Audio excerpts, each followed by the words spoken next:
Ngoba uyazazi ukuthi ukuxova ufulawa akusiyona nje into yakho, shuthi le pizza-ke ifanele wena.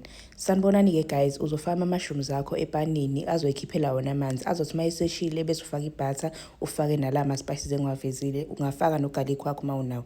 Bese mase golden brown kahle sevuthiwe ube eceleni. Mina ngiyaye ngithi-ke ngcono uma uzosebenzisa ama-wraps a-large ngoba wona aba nje ngangepizza yabo, ayavuleka ebe makhulu, then ukusebenzisa lawa ajwayelekile amancane. Uzobe usufaka-ke isosi yakho, ngisebenzisa i-Prego sauce ngayimixa ne-peri peri sauce, kodwa uma une-tomato sauce yodwa nayo futhi ungayisebenzisa. Ngase ngifaka u-cheese, ngisebenzisa mozzarella cheese. I-chicken le ngiyifakile i-chicken ibikade igriliwe ngayizolo yasiyasala, ngathi hayi ngizokwenza ngayo ipizza.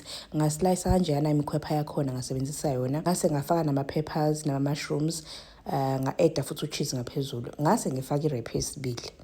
Kwi-wrap yesibili kodwa ngafaka ngama-peppers, ngifake nje i-sauce, ngafaka u-cheese, ngafaka i-chicken yami nama-mushrooms.